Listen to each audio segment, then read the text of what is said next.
तो ये यहाँ पे ये c है, this is c by F. Okay, lambda is equal to c by F, ये हमारा फॉर्मूला है,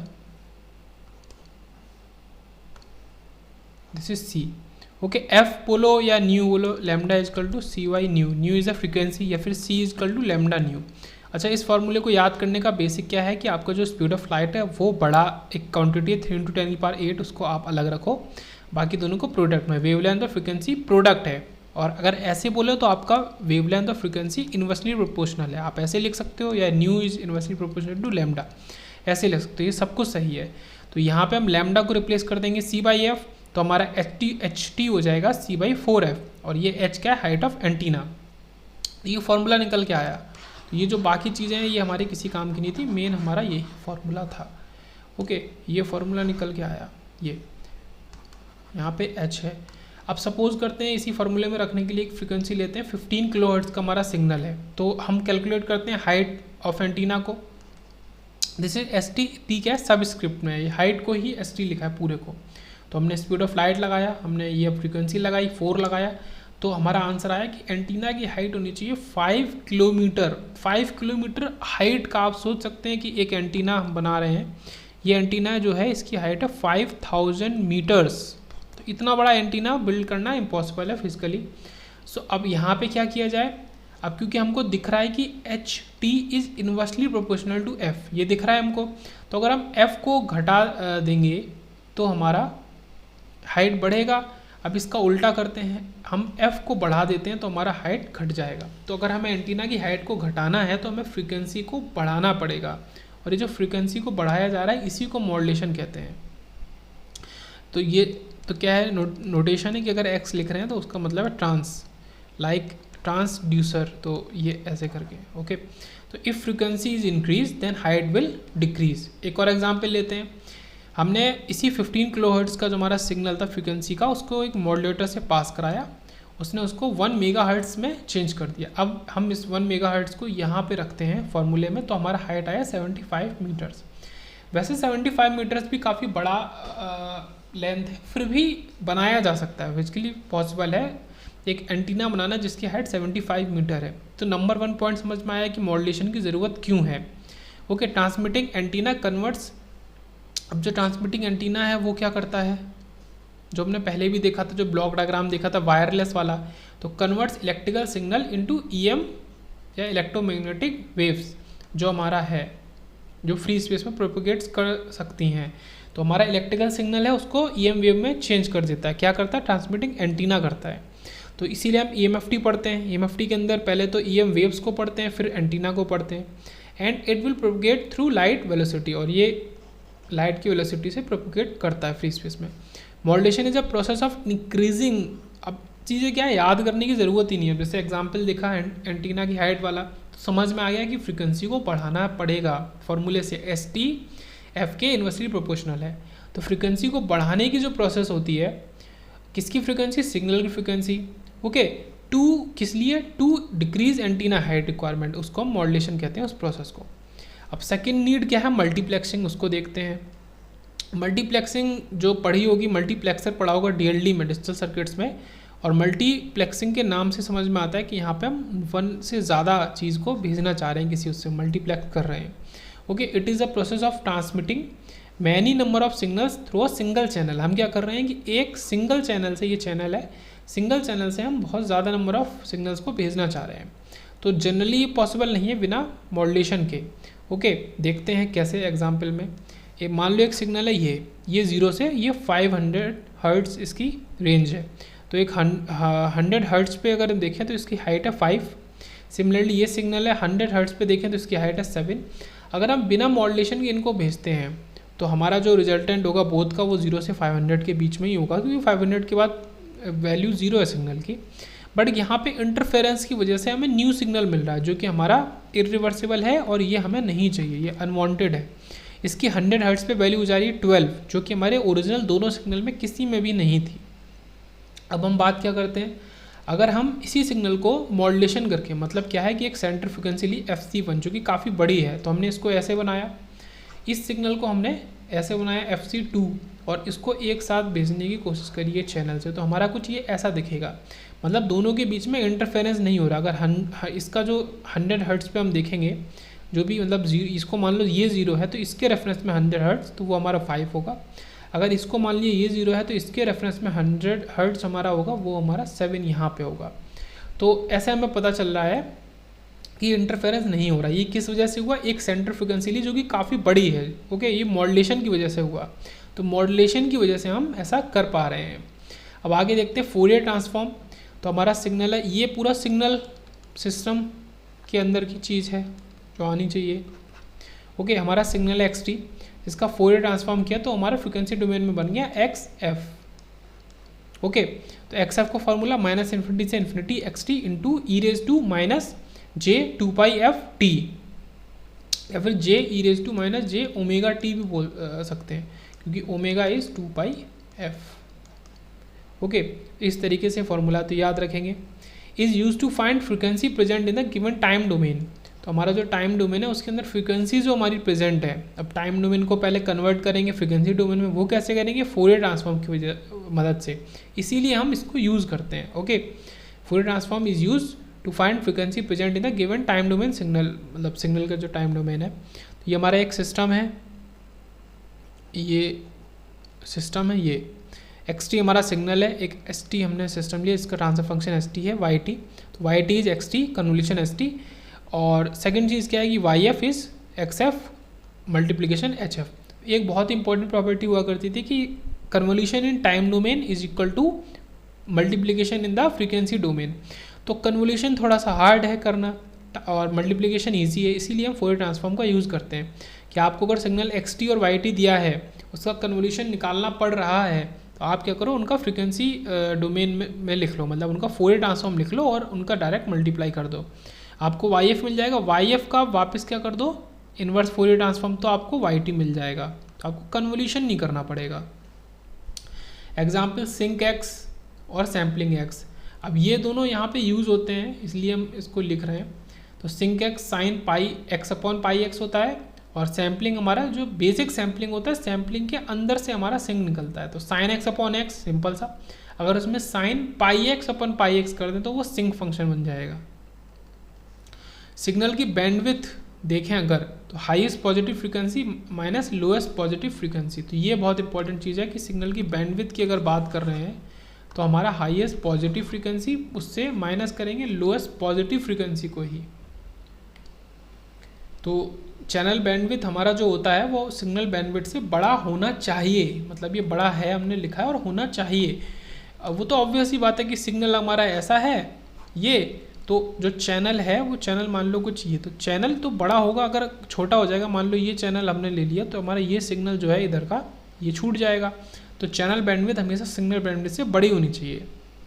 चैनल बैंडविड्थ मिनिमम जो हो सकती है, तो जैसे ये सिग्नल है और ये हमारा चैनल है, तो चैनल बैंडविड्थ मिनिमम जो होगी वो होगी सिग्नल बैंडविड्थ के ऊपर इक्वल। ये सिग्नल की बैंडविड्थ है इतनी, तो चैनल बैंडविड्थ जो मिनिमम होगी, मतलब यहाँ से फिर बड़ा चैनल हो सकता है, ये चैनल होगा, ये हो सकता है और बड़ा हो सकता है, तो मिनिमम हमारा सिग्नल बैंडविड्थ के इक्वल है। और सिग्नल बैंडविड्थ फाइनाइट होगी, मतलब हम इनफिनाइट ड्यूरेशन का सिग्नल नहीं भेजेंगे, ठीक है, नहीं भेज सकते, तो सिग्नल की बैंडविड्थ फाइनाइट होगी। Signal bandwidth for sinc function अगर देखें तो वो हमारा इन्फिनाइट होती है, इन्फिनाइट माइनस 0। सिंक फंक्शन आपका ये जो ये रहता है, तो यहाँ तो ठीक है 0, पर ये इन्फिनाइट ड्यूरेशन तक जा रहा है, तो जो पॉजिटिव मिनिमम वाला पार्ट है वो 0 है और पॉजिटिव मैक्सिमम वाला पार्ट है वो इन्फिनाइट है। इन्फिनाइट माइनस 0 है 0। आगे देखते हैं क्या है। So for proper transmission of above signal channel bandwidth of infinite हमारा जो टर्म है इसकी रिक्वायर है। अब इन्फिनाइट हमारा सिग्नल है, तो इन्फिनाइट चैनल बैंडविड्थ वाला चैनल चाहिए हमें, but bandwidth offered by every practical channel will be finite. और हर प्रैक्टिकल चैनल जो हम यूज़ कर सकते हैं उसकी बैंडविड्थ फाइनाइट ही होती है, इसीलिए हमने लिखा था कि सिग्नल की बैंडविड्थ भी फाइनाइट होनी चाहिए ये। ओके, तो ये सिंक एक्स जो हमारा सिग्नल है इसको हम नहीं भेज सकते हैं। So that above signal should be band limited. तो इसको हमें क्या करना पड़ेगा, बैंड लिमिटेड। अब ये काफ़ी इंपॉर्टेंट वर्ड निकल के आया, बैंड लिमिटेड, जिसको हम बार बार देखते तो थे कम्युनिकेशन में, पर ऐसे समझ में नहीं आता था। तो बैंड की जो फ्रिक्वेंसी है उसको लिमिट करना, मतलब जो हमारा बैंडविड्थ इन्फिनाइट जा रहा था उसको फाइनाइट में चेंज करना। बैंड लिमिटेड मतलब इन्फिनाइट को चेंज करना फाइनाइट में। तो ये हमारा बैंड को लिमिट कर रहे हैं हम। कैसे करते हैं, जैसे ये हमारा एनर्जी, ये हमारा रेक्टेंगुलर पल्स है, A T O by tau, okay. तो ये माइनस टाउ बाई टाउ से ये हमारा इसकी बैंडविड्थ टाउ, ये चीज़ है, ओके। सो ये हमारा इसका हाइट है ए। इसका फुल ट्रांसफॉर्म अगर लें तो हमारा कुछ वो ऐसा आता है, ये हमारा वही जो ऊपर हमने फंक्शन दिखा था, ये हमारा सिंक फंक्शन है। अच्छा, और एनर्जी कितनी होती है रेक्टेंगुलर की, ए स्क्वायर टाउ जूल्स। तो ये हमारा ये फोरियर ट्रांसफॉर्म लेने से इसमें चेंज हो गया। तो ऊपर हमने देखा था फोरियर ट्रांसफॉर्म। अब इसकी एनर्जी अगर लिखें तो इसकी एनर्जी ए स्क्वायर टाउ जूल्स, इसका फोरियर ट्रांसफॉर्म ले रहे हैं एक्स टी की जगह, तो ये हमारा कुछ ऐसा आ जाएगा। सो हम यहाँ पे इसी एक्स एफ को जो हमने यूज़ किया है उसको हम डिनोट कर रहे हैं। ये जो एक्स एफ है इसको डिनोट कर रहे हैं। अब बात आई कि इसको हमने एक्स एफ में क्यों चेंज किया, क्योंकि टाइम डोमेन में हमें इस सिग्नल के अंदर, ये हमारा अगर सिग्नल है रेक्टेंगुलर फंक्शन, तो इसके अंदर हमें फ्रीक्वेंसी कंपोनेंट दिख ही नहीं रहा, कौन सा फ्रीक्वेंसी कंपोनेंट है जिसको हमें यूज़ करना है, भेजना है। इसलिए उसको हमने फ्रीक्वेंसी स्पेक्ट्रम में चेंज किया। ये क्या है, फ्रीक्वेंसी का spectrum x F with the help of Fourier transform. अब यहाँ पे हमें फ्रीक्वेंसी के कंपोनेंट नज़र आ रहे हैं, ये चीज़ है। अब क्योंकि ये हमारा इन्फिनाइट वाला फंक्शन है जो हमने ऊपर देखा था, ये सिंक और सैम्पलिंग, तो इस वजह से इसको बैंड लिमिट करना पड़ेगा। उस बैंड लिमिट को करने के लिए हम क्या यूज़ करते हैं, लो पास फिल्टर को हमने फिलहाल यूज़ किया, मतलब अलग अलग तरीके के फिल्टर को यूज़ करते हैं। लो पास फिल्टर मतलब जो हमारा बेसिक सबसे मिनिमम फ्रीक्वेंसी है उसको पास कराएगा। तो ये हमने फ़िल्टर को कुछ ऐसे लिया, इतनी ड्यूरेशन का, ये ड्यूरेशन है, ये इसकी ड्यूरेशन का। तो ये जो हमारा फ़िल्टर है, बस इस फिल्टर के अंदर जो चीज़ आएगी उसको ये पास कर देगा। तो हमारा जो ऊपर था उसको ये इसको पास कर देगा, बस इसके बाहर हर चीज़ को ज़ीरो कर देगा। तो हमारा जो LPF लो पास फिल्टर का आउटपुट होगा वो ये होगा, जिसकी हाइट 8 टाउ है। ये हमारे आउटपुट फंक्शन का फ्रीक्वेंसी फ्रीक्वेंसी डोमेन रिप्रेजेंटेशन है YF का। तो YF is HF into XF। HF हमने क्या लिया है यहाँ पे, इम्पल्स जो हमारा वो है LPF को लिया है। जो हमारा इम्पल्स फंक्शन होता था ST, जिसका ट्रांसफ़र हमारा फुल ट्रांसफॉर्म हो गया HF, तो हमारा लो पास फिल्टर को लिया है। तो HF और इसका जो मल्टीप्लिकेशन होगा वो हमको YF देगा। अब ये कैसे पता चला, क्योंकि हम जो YT निकालना चाह रहे हैं, हमारे पास था XT केवल, ये हमें गिवन था, हमें निकालना था YT। अब इसको निकालने के लिए क्या है, बीच में HT से कन्वॉल्व करना पड़ रहा है। अब कन्वॉल्व हम नहीं करना चाहते तो हम YF निकालेंगे HF और XF के मल्टीप्लिकेशन से। सो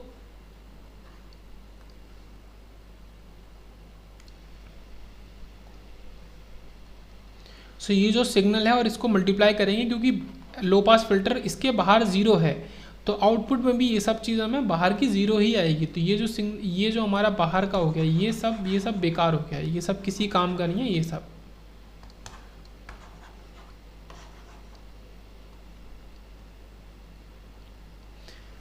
अब इसको अगेन हम चेंज कर लेंगे YF को इन्वर्स फुल ट्रांसफॉर्म लेके, तो YT हमें मिल जाएगा। इसकी बैंडविड्थ क्या है, 1/टाउ माइनस 0, मतलब ये 1/टाउ फाइनल हमारा है और ये मिनिमम वाला है पॉजिटिव। तो 1/टाउ हमारी बैंडविड्थ आ गई, जो कि क्या है, फाइनाइट बैंडविड्थ है, हमारा जो फाइनल सिग्नल है। सपोज एग्जाम्पल के लिए लेते हैं, ये तो बेसिक चीज़ देखी थी, फॉर एग्जाम्पल के लिए अब एक एग्जाम्पल लेते हैं। ये हम यहाँ से एग्जाम्पल ले रहे हैं कि xt इज़ e⁻t ut है हमारा, ओके। XF निकालेंगे तो 1/1 + j 2πf, हमने फुल ट्रांसफॉर्म लिया। तो e⁻at ut का क्योंकि ये होता है, तो अब इसको ऐसे चेंज कर दिया। XF हमारा, और इसका हमने क्या लिया, मैग्नीट्यूड ले लिया, मॉड ऑफ XF 1/√, ठीक है, 1 का स्क्वायर प्लस सेकेंड वाले टर्म का स्क्वायर, तो ये आ गया। तो XF कुछ हमारा ऐसा आया, उसको हमने क्या लिया, ये हमने क्या लिया है, ये लिमिट कर रहे हैं, बैंड लिमिट कर रहे हैं हम, ये लो पास फिल्टर ले रहे हैं कुछ इतना, -1 मेगाहर्ट्ज़ से 1 मेगाहर्ट्ज़ तक। तो आउटपुट में केवल हमें इतना ही सिग्नल मिल जाएगा, to band limit a signal only significant frequency should be retained and insignificant should be eliminated. तो जो सिग्निफिकेंट फ्रिक्वेंसी हैं, अच्छा इस सिग्नल को हम एग्जामिन करते हैं, इसको थोड़ा मैं फिर से रीड्रॉ करता हूँ, मैं कुछ इसको ऐसे रीड्रॉ करता हूँ। ओके, तो अगर आप देखें तो ये जो पॉइंट है इसके अराउंड, इसके बाद जो सिग्नल है वो जीरो को टेंड कर रहा है, ये जीरो को टेंड कर रहा है सिग्नल, यहाँ पे भी जीरो को टेंड कर रहा है। तो ये जो पार्ट है, ये इसकी वैल्यू बहुत कम है और ये नेग्लिजिबल है, इसकी ज़रूरत भी नहीं है। जैसे इस सिग्नल में ये सब ज़रूरत नहीं है। हमें किसकी ज़रूरत है? हमें इसके अंदर इतने की ज़रूरत है जो कि हमें एक फाइनाइट वैल्यू दिख रही है, जिसकी कुछ हाइट है जो एग्जिस्ट कर रहा है। अगर मैं कायदे से बोलूँ तो इस सिग्नल में भी करीब इतना हम ले सकते हैं, इसको ले सकते हैं। तो हमें फ़िल्टर कुछ ये ग्रीन वाला है, इस हिसाब का फ़िल्टर बनाना चाहिए। उस फिल्टर से जो सिग्निफिकेंट हमारा फ्रिक्वेंसीज़ हैं उनको पास करेंगे, इनसिग्निफिकेंट को हम नहीं पास करेंगे। तो ये चीज़ आता है। तो हमें उस तरीके से एक बैंड लिमिट करना चाहिए सिग्नल को, या एक फ़िल्टर से उसको पास कराना चाहिए।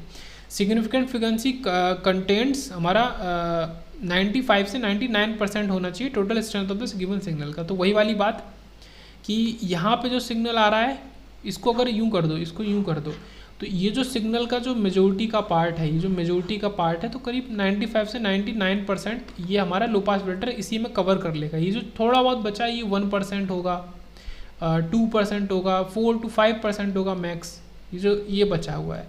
तो हमारा जब बैंड लिमिट करेंगे सिग्नल को तो करीब 95 से 99% कंटेंट हमारा उसमें आ जाना चाहिए। Generally to band limit a signal proper low pass filter will be use, और एक प्रॉपर लो पास फिल्टर को यूज़ करना चाहिए। अब बात करते हैं सिग्नल की, डिफरेंट टाइप के जो हमने ऊपर भी देखे थे। तो पहले हमने देखा ऑडियो सिग्नल। ओके, तो to save the channel bandwidth it is always preferable to transmit significant frequency only.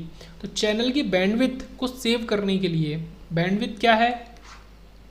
मतलब वही है कि ये पूरी जीरो से लेके इतनी बैंडविड्थ, तो डिफरेंट सिग्नल भेजने हैं। तो जो भी हम भेज रहे हैं उसकी केवल सिग्निफिकेंट फ्रिक्वेंसी, कम से कम फ्रिक्वेंसी को हमें भेजना चाहिए। अब स्पेस को सेव करने की बात आई है तो यहाँ पे एक एग्जांपल लेते हैं जो कि काफ़ी अच्छा एग्जांपल है, ज़रूरी है। जैसे कि डीवीडी सबको पता है, एक डीवीडी करीब हमारा 4.7 GB स्पेस को ऑफ़र करती है, जिसके अंदर हम करीब 4 से 5 मूवी सेव करते हैं। तो एक मूवी अराउंड 700 MB की होती है। तो उसकी क्वालिटी भी उसी हिसाब से होती है। जैसे कि ऑडियो सिग्नल है, अब मूवी क्या है, ऑडियो प्लस वीडियो को मिलके बनता है।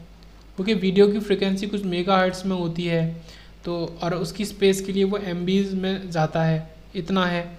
अब एक ब्लू-रे डिस्क का कॉन्सेप्ट चल रहा है जिसमें काफ़ी हाई क्वालिटी में मूवी सेव होती है। तो एक ब्लू-रे जो डिस्क होती है वो टोटल 7 GB के अराउंड स्पेस लेती है और उसमें केवल एक मूवी आती है। तो स्पेस को सेव करने के लिए हम उसको कंप्रेस करते हैं। तो इसी वजह से क्या है कि अगर हम बहुत सारी फ्रिक्वेंसीज, जो यहाँ पे कॉन्सेप्ट लिखा है सिग्निफिकेंट फ्रिक्वेंसीज़ का, तो जो 7 GB की एक मूवी है उसमें हम मूवी जो हमने मतलब ओरिजिनल फाइल है उसकी मैक्सिमम फ्रिक्वेंसीज़ के सेट को हमने ट्रांसमिट कर दिया या सेव कर दिया है, इसलिए वो इतना बड़ा हो रहा है। अब हम इसमें क्या करेंगे, इनसिग्निफिकेंट फ्रिक्वेंसीज़ को हटाते जाएंगे। तो हमारे जो DVD में मूवी पड़ी है वो 700 MB की है, करीब 10 गुना छोटी है, 10 गुना कम है।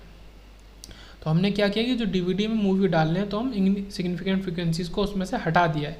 तो जितना हम फ्रिक्वेंसी को हटाते जाएंगे उतना ही हमारा क्वालिटी गिरता जाएगा। पर फिर वही बात है कि हमें चैनल बैंडविड्थ को सेव करना है, हमें स्पेस को सेव करना है, इसलिए हमें क्वालिटी को थोड़ा बहुत कॉम्प्रोमाइज़ क्वालिटी में चल सकता है। अब देखते हैं modulation property of Fourier transform. So modulation property of Fourier transform क्या कहती है कि आपको कोई भी सिग्नल है, अगर xt जिसका फोरियर ट्रांसफॉर्म निकाल रहे हैं, अगर आप उस सिग्नल xt में cos 2π/ft को मल्टीप्लाई करते हैं, कोसाइन फंक्शन को मल्टीप्लाई करते हैं, तो आपका जो फोरियर ट्रांसफॉर्म है वो कुछ ऐसा हो जाएगा। एक बार वो डिले होगा f-f0, ये डिलेड वर्जन है। एक बार x of f plus f0, ये हमारा एडवांस वर्जन है। और उनका एवरेज मतलब डिवाइडेड बाई 2, दोनों का सम डिवाइडेड बाई 2। तो ये हमारा मॉड्यूलेशन प्रॉपर्टी है फोरियर ट्रांसफॉर्म की। अब हम बात करते हैं मॉड्यूलेशन के कॉन्सेप्ट, क्योंकि मॉड्यूलेशन हमारा क्या होता है उसके कॉन्सेप्ट के बारे में। तो सपोज़ हमने एक सिग्नल लिया जो कि 15 किलोहर्ट्ज़ से 1 मेगाहर्ट्ज़ उसकी फ्रीक्वेंसी है, एक सिग्नल है, कुछ भी मैसेज सिग्नल है, उसकी ये रेंज है। अच्छा, इसके लिए हमने अब पीछे सॉल्व किया था एंटीना की हाइट, जो कि हमारा कितना आ रहा था, ये 75 मीटर, ये हमारा कुछ आ रहा था 5 किलोमीटर, जो कि वेरी हाई था। अब यहाँ पे एक बहुत ही बेसिक और इम्पोर्टेंट कॉन्सेप्ट समझने वाला है कि आपका एंटीना की हाइट को कौन डिसाइड करता है।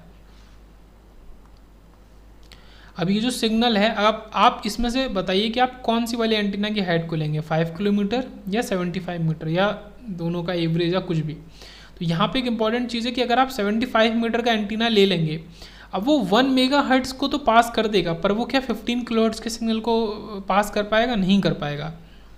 तो यही यहाँ पे इम्पॉर्टेंट चीज़ है कि एंटीना के हाइट को लेते वक्त हम मिनिमम वाले पैरामीटर को यूज़ करते हैं। लाइक अगर हम 5 किलोमीटर वाले को कंसिडर करें, मतलब 15 किलोहर्ट्ज़ की फ्रिक्वेंसी को, अब एक 5 किलोमीटर का है तो वो 5 किलोमीटर के जो अराउंड 15 किलोहर्ट्ज़, ठीक है, 20 किलोहर्ट्ज़ और 100 किलोहर्ट्ज़, इन सबको तो भेज ही देगा।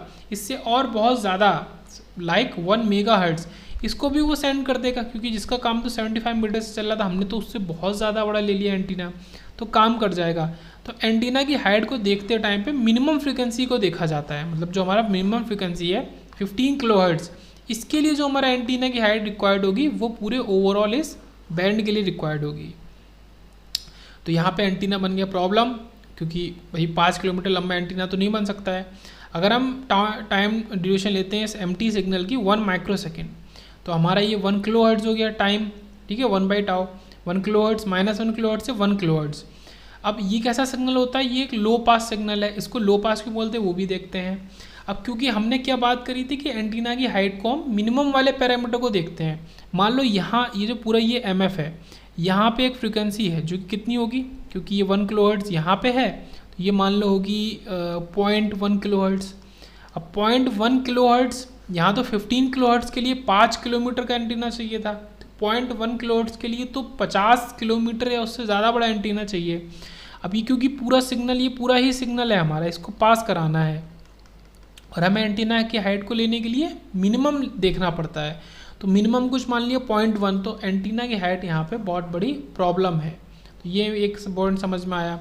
अगर हम इसी टाइम ड्यूरेशन को ले लेते हैं 1 माइक्रोसेकेंड, तो ये हमारा 1 मेगाहर्ट्ज़ से -1 मेगाहर्ट्ज़ से 1 मेगाहर्ट्ज़ आया। अब यहाँ पे बताइए कि एंटीना की हाइट क्या होगी। तो यहाँ पे अगर हम बोलते हैं कि एंटीना की हाइट कम से काम चल जाएगा, क्योंकि ये 1 मेगाहर्ट्ज़ है, जिसके लिए 75 मीटर जो हमने ये सॉल्व किया था यहाँ से पीछे लेक्चर 1 के शुरू में एकदम, तो काम चल जाएगा। तो ये चीज़ गलत है। क्यों? क्योंकि फिर से अब ये जो 1 मेगाहर्ट्ज़, ये तो क्या है, इसकी आउटर रेंज है 1 मेगाहर्ट्ज़ और -1 मेगाहर्ट्ज़, इसकी ये आउटर रेंज है ये। बट इसका जो मिनिमम वाला पार्ट होगा वो तो फिर भी वही होगा, 0 से बढ़ रहा है, तो ये कुछ 0.1 किलोहर्ट्ज़ या हर्ट्ज़, सिंपल से 100-500 हर्ट्ज़, तो फिर से वही बात है। तो हम इसको भी यूज़ नहीं कर सकते, इसीलिए हमने इसको लो पास सिग्नल बोला है।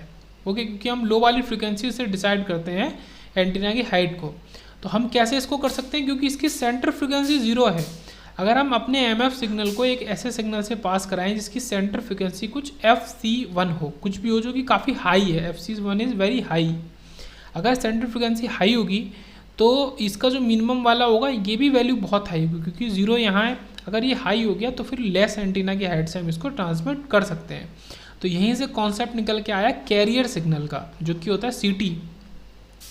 CT क्या होता है, उसकी कंडीशन क्या होती है, CT कोई भी सिग्नल हो सकता है, किसी भी शेप का, किसी भी तरीके का, cosine signal, sine signal, but एक कंडीशन है कि उसकी फ्रीक्वेंसी बहुत हाई होनी चाहिए। तो ये AC cos 2πfct हमारा बहुत कॉमन कैरियर सिग्नल है, जिसको हम आगे यूज़ करेंगे। तो इसकी फ्रीक्वेंसी हमने ली है 1 मेगाहर्ट्ज़। तो ये जो हमारा FC1 निकल के आ रहा था यहाँ पे, ये FC1 की वैल्यू है 1 मेगाहर्ट्ज़। मतलब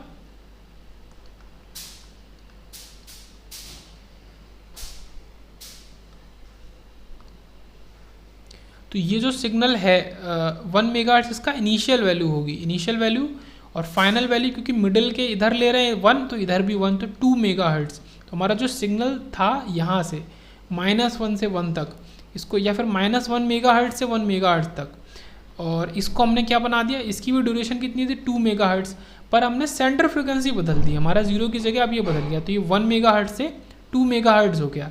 अब इसमें मिनिमम क्या है 1 मेगाहर्ट्ज़, 1 मेगाहर्ट्ज़ को पास करने के लिए 75 मीटर का एंटीना चाहिए, जो कि पॉसिबल है।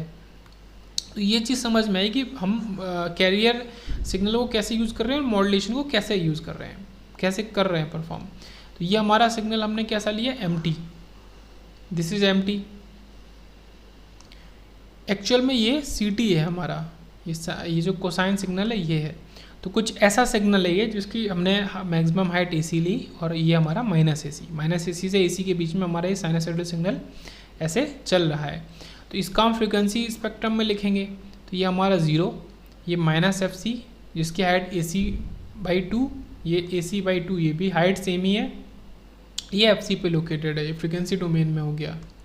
और ये हमारा टाइम डोमेन में रिप्रेजेंटेशन था। तो AC cos 2π FCT, इसी जो हमारा ये कैरियर सिग्नल है, दिस इज कैरियर सिग्नल, हमने ऊपर देखा ये कैरियर सिग्नल है AC cos 2π FCT। इसका हमने ट्रांसफॉर्म लिया तो AC/2, ये हमने क्या लगाया, ये हमने ऊपर क्यों पढ़ी थी मॉड्यूलेशन प्रॉपर्टी, इसीलिए पढ़ी थी कि इस AC में हमने ये मल्टीप्लाई किया तो उसी सिग्नल का हमारा एक बार एडवांस एक बार डिले। तो इस तरीके से, तो as del tau is infinity, tau मतलब हमारा टी जब 0 के इक्वल होगा, ये हमारा क्या है, ये हमारे पास फंक्शन है जो 0 पे हमारा इन्फिनिटी वैल्यू देता है, बाकी सब जगह 0 देता है। सो माइनस इन्फिनिटी से infinity, del tau D T is 1। ये भी सर प्रॉपर्टी है इम्पल्स फंक्शन की जो याद होनी चाहिए। तो हमारा माना कि M T into C T एक फंक्शन है एक्स टी, एस टी हमारा जो फाइनल आउटपुट है उसके इक्वल है, तो वो किसके कैसे दिखेगा, तो एस टी को ड्रॉ करेंगे तो हमारा जो सिग्नल है सी टी, तो सी टी के जैसा ही दिखेगा, बट उसमें एम टी की वैल्यूज़ आ जाएंगी। मतलब एम टी अगर हमारा एग्जिस्ट कर रहा है माइनस टाउ बाई 2 से, तो केवल माइनस टाउ बाई 2 से टाउ बाई 2 तक ही हम बनाएंगे अपने एस टी को। और वो दिखेगा कैसा, वो दिखेगा सी टी की तरह, ये जो सी टी है इसकी तरह दिखेगा। हाइट उसकी वही ए सी और माइनस ए सी। तो यहाँ पे क्या कह रहा है कि leave all outside of tau. ये जो टाउ विद है हमारी, जो हमारी टाउ विद किसकी थी, एम टी सिग्नल की थी, एम टी सिग्नल की। तो एम टी क्योंकि M T into C T किया है, ये क्या है, M T into C T किया है, तो इसके बाहर का सब कुछ छोड़ देंगे। तो ये हमारा क्या निकल के आया, मॉड्यूलेटेड सिग्नल। जो हम सिग्नल मॉड्यूलेशन परफॉर्म करने के बाद जो हम गेन करते हैं, अचीव करते हैं, वो हमारा मॉड्यूलेटेड सिग्नल है। और देखते हैं, लाइक हमने सेंटर फ्रिक्वेंसी कुछ जो एफ सी ले ली थी, तो माइनस एफ सी, ये मान ली कि माइनस 1000 किलो हर्ट्ज़ है ये फ्रिक्वेंसी, ये 1000 किलो हर्ट्ज़ है। अब इसके 1 किलो हर्ट्ज़, क्योंकि हमारा जो सिग्नल वो कैसा था, माइनस 1 किलो हर्ट्ज़ और 1 किलो हर्ट्ज़ कुछ ऐसा था, 0 के अराउंड। तो 0 से 1 पीछे गए, 1 आगे आए, तो जब पीछे जाएंगे तो ये 990 हर्ट्ज़ किलो हर्ट्ज़ हो गया, ये 1001 किलो हर्ट्ज़ हो गया, ऐसे ये माइनस 999 किलो हर्ट्ज़, और ये तो ये काफ़ी, ये फ्रीक्वेंसी काफ़ी बड़ी है, ये भी फ्रीक्वेंसी काफ़ी बड़ी है। तो यहाँ पे स्मॉल हाइट का एंटीना भी हमारा काम चला देगा, क्योंकि फ्रीक्वेंसी काफ़ी बड़ी है।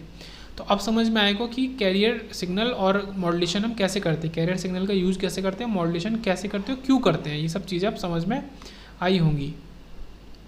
तो हमने सेंटर फ्रिक्वेंसी को बदल दिया, पर जो हमारा सिग्नल था कुछ ऐसा मान लो, ये माइनस 1 किलो हर्ट्ज़ और ये 1 किलो हर्ट्ज़, ये है अभी वैसा, बट वो जो 0 के राउंड होता था, तो मिनिमम फ्रिक्वेंसी कुछ यहाँ, अब मिनिमम फ्रिक्वेंसी ही ये है, इससे आगे इधर तो 0 है, ये मिनिमम फ्रिक्वेंसी है कुछ यहाँ शुरू वाली, तो यही बहुत बड़ी वैल्यू हो गई। तो इसी को हमने बोला मॉड्यूलेशन। तो हमारा जो मैसेज सिग्नल होता है उसी को हम मॉड्यूलेटिंग सिग्नल भी बोल सकते हैं। Message signal is transmitted from low frequency to high frequency region. Message signal को हम ट्रांसमिट कर रहे हैं लो फ्रिक्वेंसी से हाई फ्रिक्वेंसी रीजन में। Low pass signal will become band pass signal. तो अब एक बैंड से हम उसको पास करा सकते हैं, इसलिए हम उसे बैंड पास सिग्नल बोल रहे हैं। तो लो पास सिग्नल को हमने ट्रांसफॉर्म कर दिया बैंड पास सिग्नल में, लो पास सिग्नल। और हमारा HF high frequency, positive frequency only. तो high frequency upon low frequency का अगर रेशियो निकालेंगे तो वो 1 से बड़ा आना चाहिए, और ये हमने केवल पॉजिटिव फ्रिक्वेंसी की बात कर रहे हैं। और बैंड पास सिग्नल की बात करते हैं तो high frequency upon low frequency लगभग हमारा 1 के इक्वल आना चाहिए। जैसे कि यहाँ पे देखें, जो हमारा ये सिग्नल था, ये 1 किलो हर्ट्ज़ था, और ये हमारा माइनस 1 किलो हर्ट्ज़ था, और बीच में 0 था। तो हाई फ्रिक्वेंसी पॉजिटिव, तो 1 किलो हर्ट्ज़। अब क्योंकि इसको हम इन्फिनाइट नहीं बनाते तो इसको 0 से डिवाइड नहीं करेंगे, हम मान लो 0.1 ले लेते हैं। तो ये कितना हो गया, ये जो नंबर आएगा ये 1000 ऐसा कुछ बहुत बड़ा आएगा, जो कि 1 से काफ़ी बड़ा है। तो यही बात कर रहे हैं, ये पहचानने का तरीका है कि लो पास जो सिग्नल होंगे उनका जो रेशियो है high frequency upon low frequency ये 1 से काफ़ी बड़ा है। पर अगर बैंड पास की बात करें, बैंड पास कैसा था, ये हमारा यहाँ हमने अलग अलग बना दिया, तो ये 999 और ये 1001, तो मैक्सिमम ले ली हाई फ्रिक्वेंसी और लो फ्रिक्वेंसी दोनों पॉजिटिव वैल्यू, तो ये हमारा क्या आया 1001 अपॉन 999। अब ये इसको हम अगर राउंड ऑफ करें तो लगभग 1 के इक्वल आएगा, तो ये हमारा एक बैंड पास सिग्नल है। जब हमने मॉड्यूलेशन पढ़ा तो डीमॉड्यूलेशन भी पढ़ना पड़ेगा, जो कि यूज़ होता है रिसीवर साइड में। एक सिग्नल को मॉड्यूलेट तो कर दिया, पर रिसीवर साइड में तो हम इसको अपने नॉर्मल सिग्नल की तरह यूज़ करेंगे ना। हमने भेजा क्या है, हमने MT इंटू सी को भेजा है, चाहिए हमें MT था, तो इस MT इंटू सी से CT को बाहर निकालना ही तो हमारा डीमॉड्यूलेशन होगा। तो it is a process of recovering original message signal from the transmitted modulated signal. Okay, एकदम सिंपल सी लैंग्वेज है। टाइप्स ऑफ मॉड्यूलेशन की बात करते हैं, तो यहाँ थोड़ा इंपॉर्टेंट शुरू होता है कम्युनिकेशन के अंदर हमारा। तो पहला है सिंगल टोन, ये जो वर्ड है ये बहुत इंपॉर्टेंट है। टोन हम बोल रहे हैं फ्रीक्वेंसी के लिए, सिंगल फ्रीक्वेंसी की बात कर रहे हैं। Single tone modulation and multi tone modulation, तो ये इंपॉर्टेंट है। अगर यहाँ पे याद नहीं रखा कि टोन क्या था तो फिर सिंगल टोन मल्टी टोन में कंफ्यूज और क्या है टोन वो दिक्कत होगी। तो टोन बात कर रहे हैं फ्रीक्वेंसी की, single tone modulation multi tone modulation. तो किसकी इक्वल है, MT हैविंग सिंगल, ये हमारा क्या है, एक सिग्नल है MT जो मैसेज सिग्नल है उसके पास सिंगल फ्रीक्वेंसी है और MT के पास मल्टीपल फ्रीक्वेंसी है। तो अगर बात करते हैं जैसे कि MT equal to AM cos 2π FMT, तो ये जो FM है ये FM हमारा है और ये -FM है, मतलब ये इसका मिरर इधर होगा। तो सिंगल फ्रीक्वेंसी है, मतलब जैसे ये 1 किलोहर्ट्ज़ है तो उसी 1 किलोहर्ट्ज़ का ही -1 किलोहर्ट्ज़, तो इसको हम एक ही फ्रीक्वेंसी बोलेंगे। तो ये हमारा सिंगल टोन मॉड्यूलेशन हो गया, ये सिंगल टोन मॉड्यूलेशन हो गया। केवल एक फ्रीक्वेंसी का कंपोनेंट जो कि फ्रीक्वेंसी डोमेन में हमें कुछ ऐसा शो करता है, ये एक फ्रीक्वेंसी का कंपोनेंट केवल। अगर हम ये ले रहे हैं यहाँ पे क्या है, ये काफ़ी ये सब फ्रीक्वेंसी अलग अलग बहुत सारी फ्रीक्वेंसी है, तो ये हमारा मल्टी टोन मॉड्यूलेशन हो गया। ये हमारा MT कुछ अगर ऐसा दिख रहा है जिसका हमारा फोरियर ट्रांसफॉर्म, मतलब फ्रीक्वेंसी डोमेन में हमारा जो फ्रीक्वेंसी स्पेक्ट्रम बना रहे हैं MT का, जो क्या बनेगा MF बनेगा, तो वो कुछ हमारा ऐसा है, तो ये मल्टी टोन मॉड्यूलेशन है, ये मल्टी टोन सिग्नल है। इसको कैसे डिनोट कर रहे हैं, MT equal to AM1 cos 2π FMT FM1T और AM2 cos 2π FM2T। तो यहाँ पे ये दो FM1 और FM2, तो यहाँ से समझ जाना चाहिए दोनों अलग हैं, तो हमारा ये मल्टी टोन मॉड्यूलेशन होगा। डेफिनेशन ऑफ मॉड्यूलेशन की बात करते हैं अब। ये हमने एक सिग्नल लिया MT, ये हमने CT लिया। CT बताया है कि CT दिखने में कुछ ऐसा ही होता है, साइनसॉइडल सिग्नल जो कि बाउंडेड होता है AC और -AC के बीच में। मान लो ये 1 वोल्ट और -1 वोल्ट है, कैरियर सिग्नल बिफोर मॉड्यूलेशन। अच्छा, ये कैरियर सिग्नल है, इसकी मदद से हम इस सिग्नल को मॉड्यूलेट कर रहे हैं, पर ये कैरियर सिग्नल कैसा है, बिफोर मॉड्यूलेशन है। ओके, ये MF है फ्रीक्वेंसी डोमेन में, उसी अभी हमने मॉड्यूलेशन नहीं किया, ये MT को ही एक फ्रीक्वेंसी डोमेन में बनाएंगे तो ऐसा बनेगा। ये कैसा है, लो पास सिग्नल है, जो कि हमें पता है कि हाई फ्रीक्वेंसी ये है, लो फ्रीक्वेंसी कुछ 0 के जस्ट बाद ले लो, उनका रेशियो जो होगा जो 1 से काफ़ी बड़ा है, इसलिए लो पास सिग्नल है। तो यहाँ पे हम एंटीना को यूज़ नहीं कर सकते क्योंकि हमें लार्ज हाइट का चाहिए। अब हम क्या करते हैं, ये जो सिग्नल है हमारा CT, इसका हम एनवलप लिखते हैं। इसका एनवलप ये है, इसका एनवलप लेंगे मतलब ये इसका हाई पॉइंट, ये तो इसका एनवलप निकाला तो वो ये आया। और हमारा MT है, जो हमारा MT था उसका एनवलप कुछ ऐसा था। तो हम क्या करेंगे, जो फाइनल सिग्नल को बनाएंगे, ये हमारा मान लो ST है, ये हमारा ST बना रहे हैं मॉड्यूलेटेड सिग्नल। तो हम क्या करेंगे, एनवलप लेंगे MT का और उसी MT के एनवलप के अंदर बना देंगे CT को, मतलब हम ड्रॉ कर रहे हैं CT को एज इट इज़, पर एनवलप हम यूज़ कर रहे हैं MT का। ये यहाँ पे इंपॉर्टेंट बात है। तो MT से सिग्नल हमारा ऐसा था, उसको हमने दोनों साइड में बनाया और हमने उसके अंदर अपना CT जो बनता था वो ऐसे ऐसे बना दिया।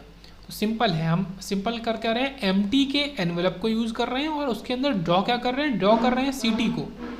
और CT का CF अगर बनाएंगे जो हमारा फ्रीक्वेंसी डोमेन में है, जो कि क्या होगा, एक बैंड पास सिग्नल होगा। तो वो दिख ही रहा है कि ये हाई फ्रीक्वेंसी है और ये हमारा लो फ्रीक्वेंसी है, जो कि 0 से ये 0 है, 0 से काफ़ी बड़ी है, इसका रेशियो करीब 1 के इक्वल होगा। यहाँ पे हम अपने जो भी हाइट का एंटीना चाहिए उसको यूज़ कर सकते हैं। तो हमारा ये एफ सी जो फ्रिक्वेंसी है ये किसकी है, ये मॉड्यूलेटेड सिग्नल की फ्रिक्वेंसी है। तो उसके अराउंड हमारा सिग्नल, ये जो सिग्नल था ये हो गया। अच्छा, क्योंकि एम टी ऐसा है तो इसलिए एस टी को बनाने के लिए ये एनवेलप को यूज किया है, और एम एफ ऐसा है इसलिए जो हमारा एस एफ है, ये सिग्नल क्या है, एस एफ है, तो इसको हम एस एफ बोलेंगे। तो ये हमारा सिग्नल जो है एस टी का जो फ्रीक्वेंसी डोमेन में रिप्रेजेंटेशन है तो वो ऐसा होगा। उसमें हम ये हमारा एम टी ऐसा वो करता था, बस उसको अब शिफ्ट कर दिया हमने, एक बार इधर एक बार इधर। ये क्या है हमारा मॉड्यूलेटेड सिग्नल, या हम बोलें तो ये क्या है, कैरियर सिग्नल ही है। दिख रहा है ना, मैंने क्या बोला, एम टी का एनवलप उसके अंदर सी टी को बना दो, तो ये क्या है, कैरियर सिग्नल ये, लेकिन मॉड्यूलेशन के बाद। तो this is carrier signal after modulation. और एनवलप ऑफ एस टी क्या है, envelope of S T same है एनवलप ऑफ एम टी के इक्वल। तो ये बहुत इंपॉर्टेंट चीज़ है कि एस टी का एनवलप एम टी के एनवलप के इक्वल ही है। तो डेफिनेशन की बात करते हैं, it is process in which one of the parameters या तो एम्पलीट्यूड या फ्रीक्वेंसी या फेज की मदद से of the carrier signal varies according to message signal amplitude variation. तो हम क्या कर रहे हैं, ये बहुत इंपॉर्टेंट है इसको पढ़ना, कि कैरियर सिग्नल को वेरी कर रहे हैं, जो कि बार बार वो पॉइंट आ रहा है कि हम एम टी के एनवलप के अंदर सी टी को बना रहे हैं। तो कैरियर सिग्नल को वेरी कर रहे हैं according to message signal, M T के अकॉर्डिंग मैसेज सिग्नल एम्पलीट्यूड की वेरिएशन, क्योंकि अभी हम एम्पलीट्यूड की बात कर रहे हैं यहाँ पे, फ्रीक्वेंसी फेज की बात नहीं कर रहे हैं। तो ये क्या है, ये क्या था, ये जो था ये एम टी का एम्पलीट्यूड ही तो था। एम टी के जो हमारा मैसेज सिग्नल था उसके एम्पलीट्यूड वेरिएशन के हिसाब से हम सी टी को वेरिएट कर दे रहे हैं। तो ये हमारा मॉड्यूलेशन हो गया। तो ये हमारा एम्पलीट्यूड मॉड्यूलेशन है। Let message signal M T ले लिया, ठीक है, carrier signal C T A C cos two pi F C T ले लिया।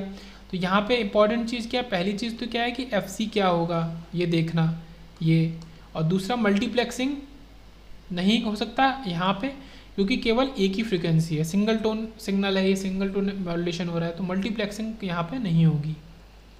जनरल एक्सप्रेशन ऑफ एम, ये जो एक मिनट, ये जो चीज़ है सी टी, ये इंपॉर्टेंट है, ये लगभग हम यही यूज़ करते हैं पूरे कम्युनिकेशन में। तो एम सिग्नल जो हमारा ये क्या है, एम्पलीट्यूड मॉड्यूलेटेड सिग्नल। अब एम अब निकल के आया है amplitude modulated, F M frequency modulated, P M phase modulated. तो जनरल एक्सप्रेशन क्या है, A C 1 + K A M T into cos two pi F C T. तो ये हमारा है। अब इसमें क्या क्या चीज़ है वो देखने की ज़रूरत है। ये जो ए सी है ये पूरा है, ये क्या है, एम्पलीट्यूड, ये पूरा एम्पलीट्यूड है। और ये जो के ए है ये केवल के ए क्या होती है, ये वाला के, ये K is the amplitude sensitivity of A M modulator. जो हमारा ए एम मॉड्यूलेटर है, ए एम मॉड्यूलेटर क्या होगा, एक डिवाइस होगी ए एम मॉड्यूलेटर, जो कि हमें सिग्नल को मॉड्यूलेट करके देगी, तो उसकी सेंसिटिविटी को बताता है के जो वैल्यू है।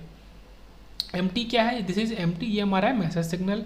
तो ए सी इंटू 1 + के M T cos two pi F C T, ये हमारा होता है। तो ये इंपॉर्टेंट है,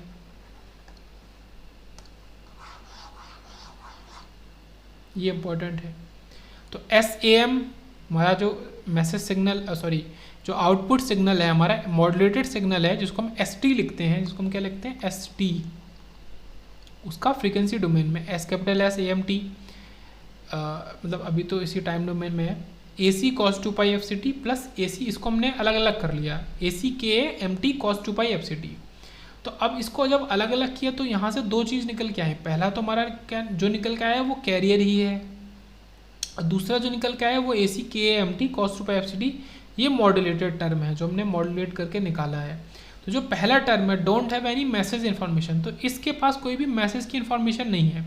हमें सी टी को थोड़ी ट्रांसमिट कराना था, हमें एम टी को ट्रांसमिट कराना था, पर कुछ दिक्कतें आ रही थी, वो लो पास सिग्नल था, हमें बैंड पास बनाना था, उसकी वजह से हमने इसको मॉड्यूलेट कराया कैरियर की मदद से।